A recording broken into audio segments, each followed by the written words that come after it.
चलो तो अब आ जाते हैं हमारे गैस का चौथा नियम, जो अभी कुछ देर पहले हम मोल मोल बोल रहे थे ना। तो मोल को बताया था सबसे पहले एवोगैड्रो कि मोल का मतलब क्या होता है। ठीक है, तो एवोगैड्रो क्या बोला कि समान ताप तथा दाब पर, मान लेते हैं कि हम एक कटोरा लिए हैं, ठीक है, टेम्परेचर भी कांस्टेंट रखे, प्रेशर भी कांस्टेंट रखे, ठीक है, चेंज नहीं कर रहे, इसमें गैस सब भरा हुआ है। ठीक, तो बोला समान ताप तथा दाब पर एक और लिए। अच्छा, इस पर मान ही लेते हैं, मान लेते हैं 10 डिग्री सेल्सियस है, प्रेशर है मान लेते हैं 1 atm। एक और बर्तन लिए हैं, इसका भी टेम्परेचर को हम 10 डिग्री सेल्सियस ही लिए, प्रेशर को क्या लिए 1 atm ही लिए, इसमें भी गैस भरा हुआ है। ठीक है, समझ में आ गया बात। तो वो क्या बोला, समान ताप तथा दाब पर, सेम टेम्परेचर और प्रेशर पर सभी गैसों के समान आयतनों में। अच्छा, मजेदार बात क्या है कि ये गैस अगर 1 kg है तो इधर भी हम 1 kg ही लिए हैं।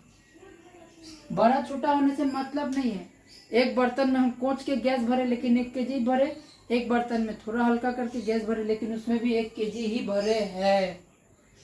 तो ये दोनों में 1 मोल, 1 मोल का मतलब मान लेते 1 ग्राम, इसका भी 1 ग्राम और इसका भी 1 ग्राम में अणुओं की संख्या, ये जो टोटल 1 गो अणु, 2 गो, 3, 4, 5 ऐसे करके टोटल होगा 6.023 इंटू 10 का पावर 23। इसका मतलब समझ रहे हो, 6 के पीछे 23 गो जीरो, 23 गो, अब नीचे में पॉइंट हटा देंगे तो जीरो कट जाएगा। अभी फिलहाल तो ये समझो 6 के पीछे 20 गो जीरो, समझ रहा है, खराब अरब सब पार हो जाएगा, नील पदम उदम तक पहुंच जाएगा, शंख महाशंख अक्षोहिणी तक पहुंच जाएगा।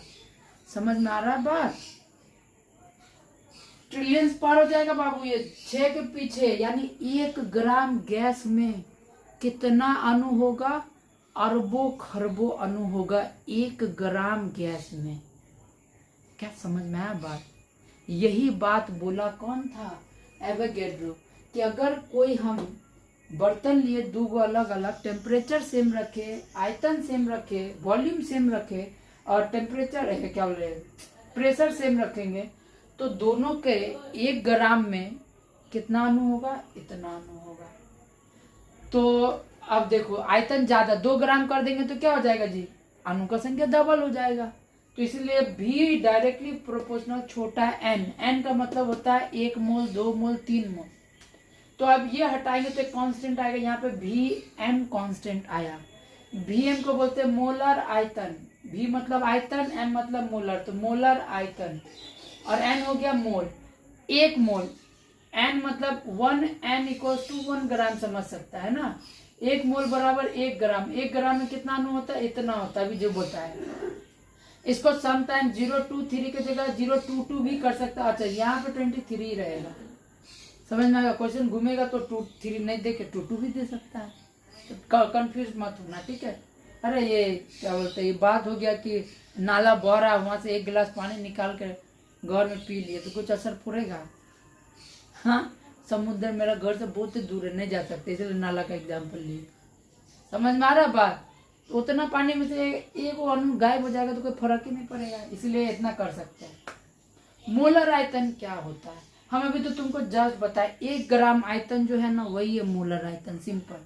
निश्चित ताप तथा निश्चित दाब पर किसी गैस के 1 ग्राम में अणुओं के आयतन को, अब 1 ग्राम अणु यानी इतना अणु जितना जगह घेरेगा उसी को बोलते हैं क्या जी, क्या बोलते हैं, मोलर आयतन।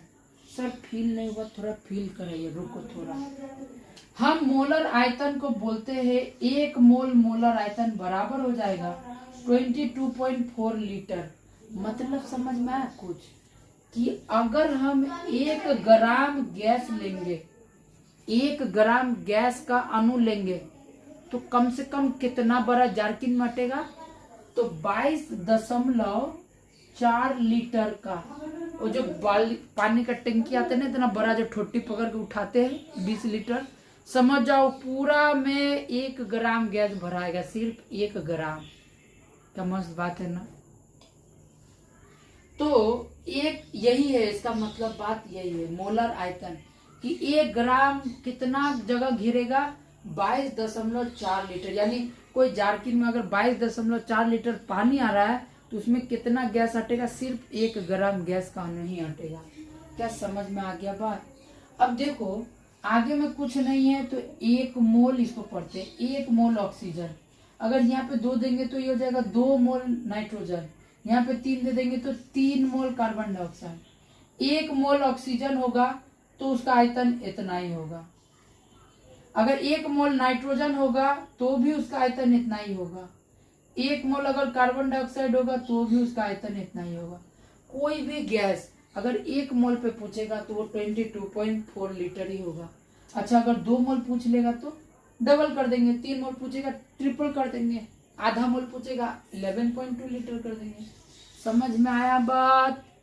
आगे अच्छा इसमें ना एनटीपी और एसटीपी यूज करेगा। हाँ, एनटीपी पर normal temperature and pressure, standard temperature and pressure. इसको हम पहले समझाते थे डिटेल वीडियो में, अभी बोलेंगे भूल जाओ, दिया रहेगा उसके तरफ ध्यान ही मत देना, ठीक है, उसके तरफ ध्यान ही मत देना, छोड़ दो डराने के लिए, बस ऐसे समझ जाओ। तो यहाँ से आई थिंक कि एवोगैड्रो का नियम क्लियर हो गया होगा, नहीं आएगा तो देखो हम बार बार बोलते हैं। हाँ अब टाइम आ गया कि अपना दोस्त से शेयर करना वीडियो जरूर, सब्सक्राइब करो या ना करो झाल बजाए, लाइक करो या ना करो झाल बजाए, शेयर करना अपना फ्रेंड से, और कमेंट्स तो जरूर करो यार। वीडियो देख रहा है कमेंट्स क्यों नहीं कर रहे, कमेंट्स कर दो। कमेंट से ना मेरे को मोटिवेशन मिलता है, तब और अच्छा से पढ़ाएंगे। कमेंट्स नहीं करेगा तो गोबर जैसा पढ़ाएंगे, याद रखना। चलो क्या डाउट है बोल दिया करो, क्या अच्छा लगा क्या खराब लगा सब बोल दिया करो। अब इसके बाद आ जाता है गैलुसैक का नियम, इसी से रिलेटेड है थोड़ा सा, कि जब अच्छा मान लेते हैं, हाँ इधर ही बता दें, जब गैसें परस्पर अभिक्रिया करती है तो, अभिक्रिया मतलब रिएक्शन, जब गैस में रिएक्शन होता है। अच्छा क्रिया कारक मान लेते हैं हाइड्रोजन और क्लोरीन, ये इसको बोलेंगे हम क्रिया कारक, रिएक्टेंट बोलते हैं इंग्लिश में, क्रिया कारक। और ये जो मिला है HCl, हाइड्रोजन क्लोरीन को मिला है तो हाइड्रोक्लोरिक एसिड मिला, इसको बोलते प्रोडक्ट, प्रोडक्ट यानी कि क्रियाफल बोलेंगे। तो अब इसका बात क्या बोला हिंदी में समझाते हैं, चेक करो। अगर बैलेंस करने का लूर है तो यहाँ हाइड्रोजन 2 गो है, लेकिन यहाँ हाइड्रोजन 1 गो है, ये चैप्टर 3 में बताएंगे। यहाँ पे क्लोरीन 2 गो है लेकिन यहाँ क्लोरीन 1 गो है, तो इसको बैलेंस करना पड़ेगा, तो आगे में नंबर देते हैं। अब यहाँ पे हाइड्रोजन 2 हो गया, क्लोरीन 2 हो गया, देखो बैलेंस हो गया ना। यानी 1 मोल हाइड्रोजन है और यहाँ 1 मोल क्लोरीन है, तो टोटल 2 मोल हो गया ना। तो देखो 2 मोल से प्रोड्यूस हुआ 2 मोल HCl। यही बात बोला कौन, गैलुसैक, कि जो क्रिया कारक का जो आयतन होगा यानी 2 मोल यानी 2 ग्राम, वो क्रिया फल के आयतन के बराबर आएगा, वो भी 2 ग्राम ही आएगा। सोचो 1 गिलास पानी 1 गिलास गन्ना का जूस, दोनों को मिला देंगे तो क्या 1 गिलास मिलेगा, नहीं ना, घोल के हम फिर भी 2 गिलास ही बनाएंगे। सिंपल में समझो 1 लीटर दूध है 1 लीटर पानी है, तो तुमको 2 लीटर दूध ही मिलेगा।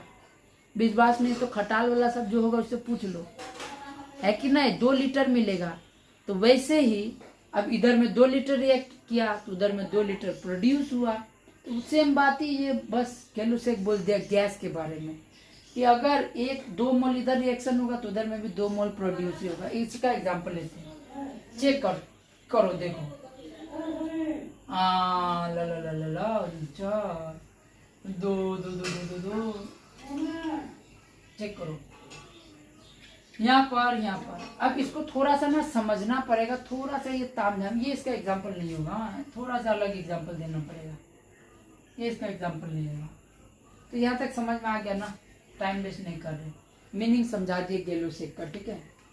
अब इधर आ जाओ, एक टॉपिक आएगा शुष्क वायु और जलीय वायु। एक दिमाग लगाओ तो तुमसे मैं क्वेश्चन पूछते हैं कि जो सूखा हवा है और एक भींगा हवा, कौन भारी होगा, सर भींगा हवा भारी होगा, तो बाबू तुम गलत हो, है ना। शुष्क वायु यानी जो सूखा हवा है वो ज्यादा भारी होता है, भींगा हवा कम भारी होता है। क्यों? क्योंकि शुष्क वायु का जो घनत्व होता है यानी भार होता है, शुष्क वायु में नाइट्रोजन आएगा, ऑक्सीजन आएगा, कार्बन डाइऑक्साइड, ये सब सूखा हवा है। इसका भार होता है 14 ग्राम, इसका भार होता है 16 ग्राम, इसका भार होता है 21 ग्राम। समझ में आ रहा बात? लेकिन जब हम क्या बोलते हैं, अरे यार कौन सी बोल रहे, हाँ जल वाष्प, जलीय वायु मतलब जल वाष्प लेते हैं तो उसका भार हो जाता है 9 ग्राम। कितना हो जाता है जी? तो देखो ये इन तीनों के कंपैरिजन में क्या कम ही है, इसलिए जल वायु जो होता है वो ज्यादा हल्का होता है शुष्क वायु से। अब लास्ट पॉइंट आ जाएगा तुम्हारा गैस अणु का गतिज सिद्धांत। अब देखो चैप्टर हो गया खत्म, 3 वीडियो में 10-15 मिनट का वीडियो करके 3-4 वीडियो में चैप्टर 2 खत्म, वो भी अच्छा से करा दिए है। देख लो, अच्छे से देख लो। एक दिन में चैप्टर 1 खत्म, आज एक दिन में पूरा चैप्टर 2 खत्म। चेक करो, अगर एक पात्र में हम गैस को भरे हैं तो गैस छोटा छोटा कण से बना है ना, ये सब छोटा छोटा कण को हम लोग क्या बोलते हैं? अणु बोलते हैं। गतिज सिद्धांत का मतलब क्या है कि गैस को कहीं पे भी भरेगा ना, संचय बैठेगा ना, लूप बानर बच्चा इधर उधर करते रहेगा। समझ में आया? इसीलिए गतिज का सिद्धांत, मोशन करते रहेगा। कैसा मोशन करेगा? रैंडम मोशन करेगा, सही दिशा में नहीं भागेगा, इधर जा रहा सीधा नहीं जाएगा, जिधर तिधर भागेगा।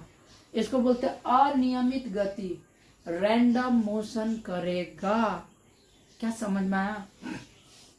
फिर उसके बाद क्या बताए? दीवार से टकराएगा, दीवार से देखो ये गैस इधर से टकराएगा, टकरा के वापस इधर जाएगा, फिर ये इधर से टकरा के इधर जाएगा। ऐसे करके गैस टकरा के अंदर में ही क्या करता है? दबाव को बढ़ाते जाता है। फिर अब गैस का पार्टिकल तो बहुत ज्यादा दूर दूर होता है, जिसके कारण इसको खींच ही नहीं पाता है। खींचने वाला बल को आकर्षण बल बोलते हैं। तो आकर्षण बल इसमें नगण्य होता है। नगण्य मतलब नहीं होता, ना के बराबर, 0 होता है। समझ जाओ, 0.001 होता है। नहीं होता है, ना के बराबर होता है। ठीक है, इधर नहीं होता है, इधर से होता है। कान इधर से नहीं पकड़ना, इधर से पकड़ना। 0 नहीं होगा, 0 के बराबर होगा, यानी 0.00001 होगा, लगभग 0 ही होगा अप्रोक्सीमेट। यहाँ से खत्म हो जाता है चैप्टर 2। वीडियो देख लो, कमेंट जरूर करो, comment. Till then bye bye, good night, Saba and जय श्री कृष्ण।